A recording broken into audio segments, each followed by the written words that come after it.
not censoring at all. The dangers of misinformation, the impact of patently false information in a democracy like ours is never to be underestimated. We are not going to allow the Indian internet to become a place where vested interests or indeed cross-border interests use patently false information to create chaos and confusion. In October 2022, when we notified the IT rules, we certainly signaled that 9 types of content are content where social media intermediaries have to respond decisively, that range from CSAM to religious incitement content to misinformation and patently false information.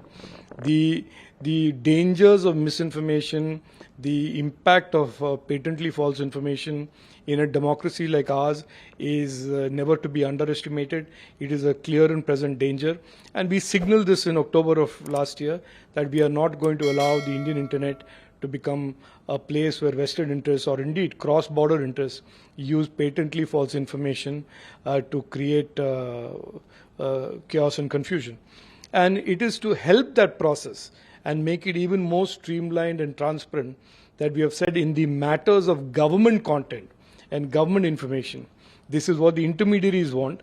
They wanted a credible, trusted, fact-checking unit which will have access to government information to be able to label what is fake information, what is misinformation, and what is patently false information.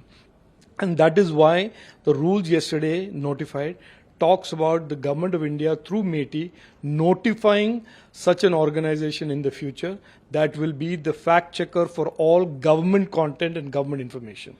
But the fact that many people will say that, government is trying to tell you what is right and what is wrong, is that censoring? No, it is not censoring at all, because what the IT rules do is to say that if you are a social media intermediary, you have 2 choices. You can either follow what the fact-checking unit is doing and take down the content, or you can continue to have the content, but then the safe harbor and the protection that you enjoy today or the immunity that you enjoy from anybody aggrieved filing a case against you will drop.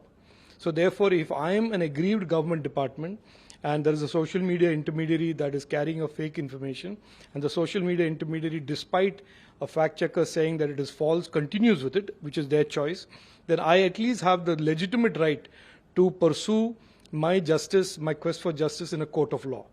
And that is all it does. It basically allows the truth to be discovered through a process in a court of law, rather than hiding behind this immunity of Section 79, which is given to intermediaries, assuming that they have no control on the content that they put online.